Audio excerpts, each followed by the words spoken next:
ಅವರು ಕೂಡ ಉಳುಮೆ ಮಾಡಿ ಭಾಳಷ್ಟು ರೈತರ ಬಗ್ಗೆ ಬಡವರ ಬಗ್ಗೆ ಕಾಳಜಿ ಇಟ್ಕೊಂಡು ಉಳುವವನಿಗೆ ಭೂಮಿ ಅಂತಕ್ಕಂಥದ್ದು ಅವರ ಪದ್ಧತಿ ಇರ್ಬೋದು, 20 ಅಂಶಗಳ ಇಂದಿರಾ ಗಾಂಧಿಯವ್ರ ಕಾರ್ಯಕ್ರಮ ಇರ್ಬೋದು, ರಾಷ್ಟ್ರದಲ್ಲಿ ರಾಜ್ಯಕ್ಕೆ ಜಾರಿಗೆ ತಂದಂಥವರು ದೇವರಾಜ ಅರಸು ಅವರು ಹುಣಸೂರಲ್ಲಿ. ಅದೇ ಕ್ಷೇತ್ರದಲ್ಲಿ ನಾನು ಕೂಡ 2 ಬಾರಿ ಶಾಸಕನಾಗಿ ಮಂತ್ರಿನೂ ಕೂಡ ಆಗಿದ್ದೀವಿ. ಅವ್ರಿಗೂ ಕೂಡ ನಮಗೂ ಭಾರಿ ಸಂಬಂಧನೂ ಕೂಡ ಇತ್ತು.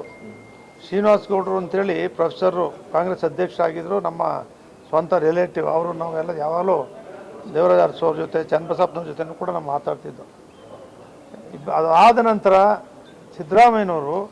ಸಿದ್ದರಾಮಯ್ಯನವರಿನಲ್ಲಿ ಅವರು ಕೂಡ ರೈತ, ಅವ್ರ ತಂದೆನೂ ಕೂಡ ಗದ್ದೆ, ಹೊಲ, ರೇಷ್ಮೆ, ಭತ್ತ, ರಾಗಿ, ತೆಂಗು ಎಲ್ಲನೂ ಕೂಡ ಬೆಳೀತಿದ್ದಂಥವ್ರು. ಇವರು ಕೂಡ ಜಮೀನಲ್ಲಿ ಉತ್ತಿದ್ದಾರೆ, ಬೆಳೆದಿದ್ದಾರೆ, ವಕೀಲರಾದರು.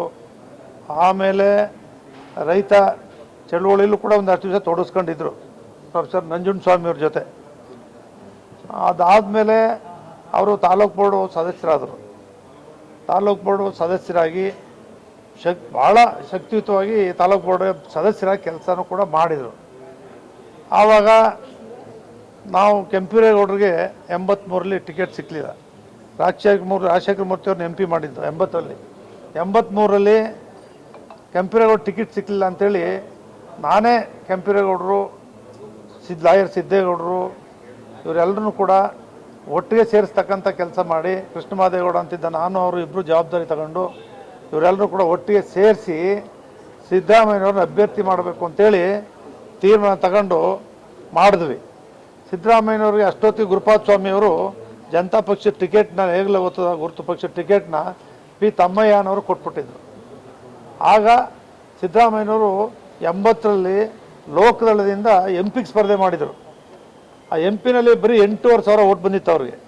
ಲೋಕಸಭೆಯಲ್ಲಿ ಲೋಕದಳದಿಂದ ಜಾರ್ಜ್ ಫರ್ನಾಂಡಿಸ್ ಅವ್ರ ಜೊತೆ, ಮೈಕೇಲ್ ಫರ್ನಾಂಡಿಸ್ ಅವ್ರ ಜೊತೆ ಅವ್ರ ಸಂಬಂಧ, ನಿಕಟವಾದಂಥ ಸಂಬಂಧ ಇತ್ತು. ಲೋಕದಳದಿಂದ ಸ್ಪರ್ಧೆ ಮಾಡಿಸಿದ್ರು ಅವ್ರನ್ನ. 8,500 ಓಟ್ ಬಂದಿತ್ತು. ಅದಾದಮೇಲೆ 83ರಲ್ಲಿ ಅವ್ರನ್ನ ಚುನಾವಣೆಗೆ ನಿಲ್ಲಿಸಿ, ಅವತ್ತು ಯಾವುದೇ ಹಣಕಾಸು ಕೂಡ ಇಲ್ಲದೆ ನಮ್ಮ ಹೋಬಳಿಗಳಲ್ಲಿ ನಾವೇ ಎಲ್ಲರೂ ಸ್ವತಃ ಅವತ್ತು ಹಣ ಕಾಸು ಏನು ಪಡೆದೆ ನಾವೇ ನಿಂತ್ಕೊಂಡು ನಾವೇ ಪ್ರಚಾರ ಮಾಡಿ, ನಾನೇ ಕೂಡ ಒಂದು ಪ್ರೊಸೆಷನ್ನು ಕೂಡ ತೆಗೆದೆ. ಅವತ್ತು ದೊಡ್ಡ ಪ್ರೊಸೆಷನ್ನು ಕೂಡ ತೆಗೆದಿದ್ದೆ. ಅವರು ನನ್ನ ಕ್ಷೇತ್ರ, ಜಿಲ್ಲಾ ಪಂಚಾಯತ್ ಕ್ಷೇತ್ರ ಇಲ್ವಾಲ್ ಹೋಬಳಿನಲ್ಲಿ 3,500 ಲೀಡ್ ಬಂತು. 3,500 ಲೀಡಲ್ಲೇ ಗೆದ್ದವರು. ಪ್ರಥಮ ಬಾರಿ ಗೆದ್ದರು. ರಾಮಕೃಷ್ಣ ಹೆಗಡೆಯವರ BJP ಅವತ್ತು 18 ಜನ, ಕ್ರಾಂತಿರಂಗ, ಬಂಗಾರಪ್ಪನವರು, ನಜೀರ್ ಸಾಬ್ರು ಇವರೆಲ್ಲರೂ ಕೂಡ ಒಟ್ಟಾಗಿ ರಾಮಕೃಷ್ಣ ಹೆಗಡೆಯವ್ರ ನೇತೃತ್ವದ ಸರ್ಕಾರ, ದೇವೇಗೌಡರು ಕೂಡ ಜನತಾ ಪಕ್ಷದ ಅಧ್ಯಕ್ಷ ಆಗಿದ್ದರು.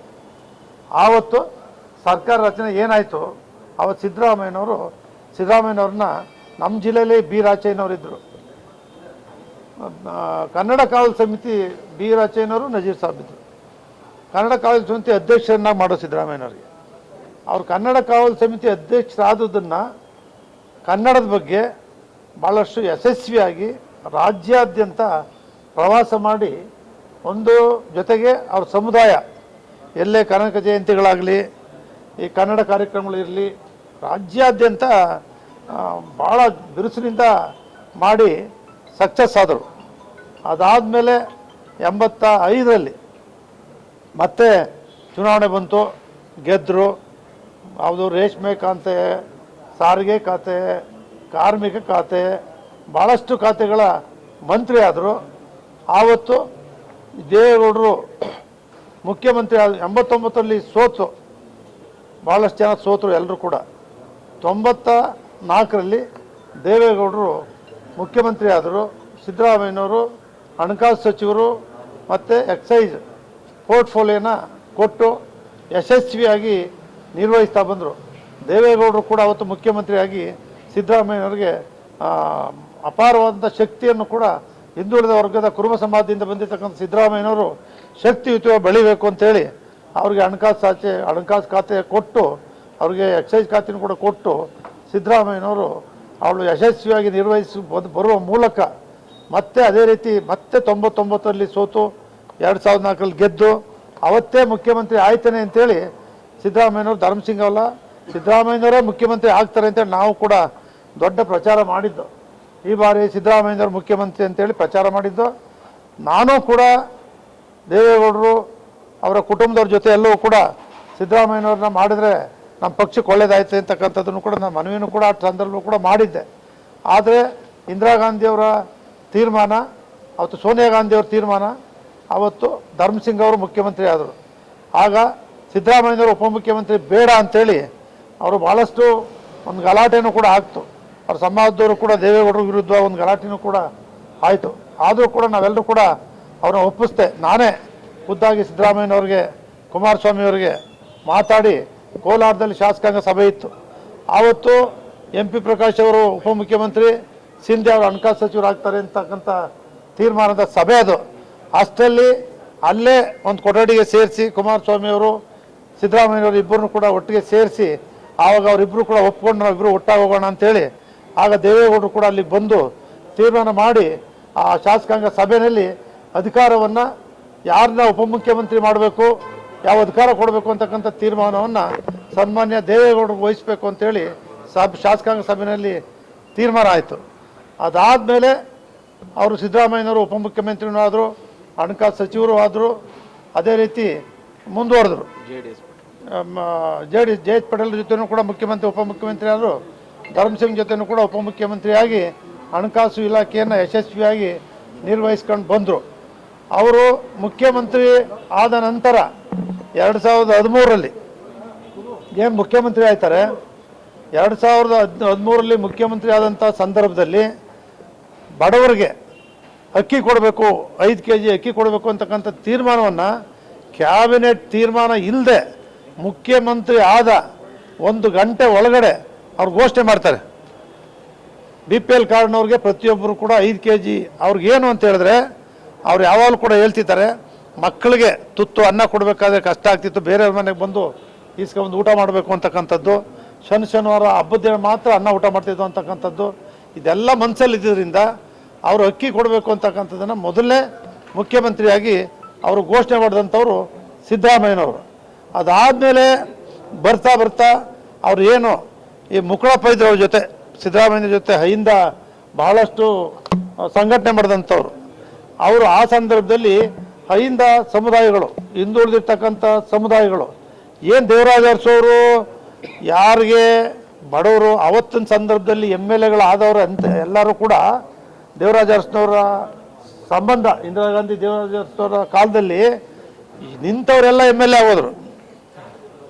ಅದೇ ರೀತಿ ಅವ್ರು ಶಕ್ತಿ ತುಂಬಿದ್ರು. ಹಿಂದುಳಿದ ವರ್ಗಗಳಿಗೂ ಕೂಡ ಟಿಕೆಟ್ ಕೊಟ್ಟು ವಿಧಾನಸಭೆಗೆ ಕರ್ಕೊಂಡು ಹಿಂದುಳಿದ ವರ್ಗಕ್ಕೂ ಶಕ್ತಿ ತುಂಬಿದ್ರು. ರಾಜ್ಯದ ಎಲ್ಲ ಹಿರಿಯರನ್ನು ಮಂತ್ರಿಗಳನ್ನು ಮಾಡಿ, ಎಲ್ಲ ಸಮಾಜದವ್ರನ್ನೂ ಕೂಡ ಮಂತ್ರಿಗಳು ಮಾಡಿ, ಈಗ ನಮ್ಮ ರೆವಿನ್ಯೂ ಮಿನಿಸ್ಟ್ರು ಹುಚ್ಚಮಾಸ್ತಿಗೌಡರು ಮಾಡಿದರು, ಅವ್ರ ಮೂಲಕ ಜಾರಿಗೆ ತಂದರು. ಬಸವಲಿಂಗಪ್ಪನವ್ರು ಮಾಡಿದರು, ಮಲವರ ಪದ್ಧತಿ. ಈ ರೀತಿ ಅವರು ಸಮರ್ಥವಾದಂಥವ್ರಿಗೆ ಖಾತೆಗಳನ್ನು ಕೊಟ್ಟು ಯಶಸ್ವಿಯಾಗಿ ಸರ್ಕಾರವನ್ನು ದೇವರಾಜ ಅರಸನವರು ನಡೆಸಿದರು. ಅದೇ ರೀತಿ ಇವತ್ತು ಸಿದ್ದರಾಮಯ್ಯನವರು ಎಲ್ಲ ವರ್ಗಗಳಿಗೂ ಕೂಡ ನಾವು ಮೊದಲು ಅವ್ರಿಗಿರ್ತಕ್ಕಂಥದ್ದು ಒಂದೇ ಅನ್ನಭಾಗ್ಯ ಕೊಡಬೇಕು ಅಂತದ್ದು, ಮಕ್ಕಳಿಗೆ ಶಿಕ್ಷಣ ಕೊಡಬೇಕು ಅಂತಕ್ಕಂಥದ್ದು, ಹೈನುಗಾರಿಕೆಗೆ ಪ್ರತಿಯೊಂದಕ್ಕೂ ಕೂಡ ಸಮಾನತೆ ತರಬೇಕು ಜನಕ್ಕೆ ಅಂತಕ್ಕಂಥದ್ದು. ಅಂಬೇಡ್ಕರ್ ಅವರ ಸಂವಿಧಾನ ಏನಿದೆ, ಇವತ್ತು ರಾಜ್ಯದಾದ್ಯಂತ ಅಂಬೇಡ್ಕರ್ ಅವರ ಪೀಠಿಕೆಯನ್ನು ಇವತ್ತು ಮುಖ್ಯಮಂತ್ರಿಯಾಗಿ ಅಂಬೇಡ್ಕರ್ ಸಂವಿಧಾನದ ಬಗ್ಗೆ ಹೆಚ್ಚು ಅರಿವು ಮೂಡಿಸ್ತಾ ಇರ್ತಕ್ಕಂಥವ್ರು ಸನ್ಮಾನ್ಯ ಸಿದ್ದರಾಮಯ್ಯನವರು. ಸರ್, ಏನು ಇಷ್ಟೊಂದು ಹೊಗಳ್ತಾ ಇದ್ದೀರಿ? ನಾನು ಹೊಗಳ್ತಾ ಇಲ್ಲ, ಅವ್ರ ಕಾರ್ಯಕ್ರಮಗಳನ್ನು ನಾನು ಹೇಳ್ತಾ ಇರೋದು ಕಾರ್ಯಕ್ರಮಗಳು ಮಾತ್ರ ಈ ಸಂದರ್ಭದಲ್ಲಿ ಹೇಳ್ತಾ ಇರ್ತಕ್ಕಂಥದ್ದು. ಅವರು ಯಶಸ್ವಿಯಾಗಿ ಮಾಡ್ಕೊಂಡೆ 5 ವರ್ಷಗಳ 13ರಿಂದ 18ವರೆಗೆ ಅತ್ಯಂತ ಯಶಸ್ವಿ ಮುಖ್ಯಮಂತ್ರಿಯಾಗಿ ಯಾವುದೇ ಪಕ್ಷಗಳ ಆಪಾದನೆ ಇಲ್ಲದೆ ಯಶಸ್ವಿ ಮುಖ್ಯಮಂತ್ರಿಯಾಗಿ ಕಾರ್ಯವನ್ನು ನಿರ್ವಹಿಸಿದ್ರು. ಅವರು ಈಗ ಆಗಿರ್ತಕ್ಕಂಥ ಸಂದರ್ಭದಲ್ಲಿ ನೀವೆಲ್ಲರೂ ಕೂಡ 5 ಗ್ಯಾರಂಟಿಗಳನ್ನು ಕೂಡ ಅವ್ರು ಜಾರಿಗೆ ತಂದಿದ್ದಾರೆ. 5 ಗ್ಯಾರಂಟಿ 5 ವರ್ಷ ಕಂಪ್ಲೀಟ್ 5 ಗ್ಯಾರಂಟಿಗಳನ್ನು ಏನು ಜಾರಿಗೆ ಅವ್ರು ತಂದಿದ್ದಾರೆ ಇವತ್ತು, ಅದನ್ನು ಸಂಪೂರ್ಣ ಭಾಳ ಜನ ಹೇಳ್ತಾ ಇದ್ದಾರೆ, ಇಲ್ಲ ಅದನ್ನು ಕಡಿಮೆ ಮಾಡಬೇಕು ಅಂತ ಅವರ ಮಂತ್ರಿಮಂಡಲದಲ್ಲೇ ಹೇಳ್ತಾರೆ. ಆದರೂ ಇಲ್ಲ ನಾವೇನು ತಂದಿದ್ದೀವಿ ಅದು ಸಂಪೂರ್ಣವಾಗಿ ಜಾರಿಯಾಗಿರಬೇಕು ಅಂತಲೂ ಕೂಡ ಹೇಳ್ತಿದ್ದಾರೆ. ಭಾಳ ಜನ ಏನು ಹೇಳ್ತಿದ್ದಾರೆ, ಈ ಬಾರಿ ಅವ್ರು ಮುಖ್ಯಮಂತ್ರಿ ಆದಂಥ ಸಂದರ್ಭದಲ್ಲಿ DK ಶಿವಕುಮಾರ್ ಅವರು ಅಧ್ಯಕ್ಷರಾಗಿ ಯಶಸ್ವಿಯಾದ ಅಧ್ಯಕ್ಷರವರು ಕಾಂಗ್ರೆಸ್ ಪಕ್ಷವನ್ನು ಸಂಘಟನೆ ಮಾಡೋದ್ರಲ್ಲಿ ನಂಬರ್ 1. ಕಾಂಗ್ರೆಸ್ ಪಕ್ಷದ ಅಧ್ಯಕ್ಷರುಗಳಾಗಿದ್ದವರ ಪೈಕಿ ಶಿವಕುಮಾರ್ ಅವರು ನಂಬರ್ 1 ಅಧ್ಯಕ್ಷರಾಗಿ ಕಾಂಗ್ರೆಸ್ ಪಕ್ಷವನ್ನು ಕಟ್ಟಿದ್ದಾರೆ. ಭಾಳ ಶಿಸ್ತಾಗಿ ಕಾರ್ಯಕರ್ತರಿಗೂ ಕೂಡ ಕಾಂಗ್ರೆಸ್ ಪಕ್ಷದ ಅರಿವು ಮೂಡಿಸಿದ್ದಾರೆ. ಸಿದ್ದರಾಮಯ್ಯನವ್ರ ಜೊತೆ ಹೆಗಲಿಗೆ ಕೊಟ್ಟು ಅವ್ರ ಕೆಲಸವನ್ನು ಮಾಡ್ಕೊಂಡು ಬಂದಿದ್ದಾರೆ. ಅವರ ಪ್ರಕಾರ ನಮ್ಮ ಸಿದ್ದರಾಮಯ್ಯನವರು ಮತ್ತು ಡಿ ಕೆ ಶಿವಕುಮಾರ್ ಅವರು ಇಬ್ಬರು ಕೂಡ ಅಧಿಕಾರ ಹಂಚಿಕೆ ಆಗಿದೆ ಅಂತಕ್ಕಂಥದ್ದನ್ನ ಹೇಳ್ತಿದ್ದಾರೆ. ಭಾಳ ಜನ ಹೇಳ್ತಿದ್ದಾರೆ ಸಿದ್ದರಾಮಯ್ಯನವರು ದೇವರಾಜ್ ಅರಸು ಅವರ ಪೀರಿಯಡು 6ನೇ ತಾರೀಕು ಮುಗಿತಾ ಇದೆ, ಅದಾದಮೇಲೆ ಸಿದ್ದರಾಮಯ್ಯನವರೇ ಈ ರಾಜ್ಯದಲ್ಲಿ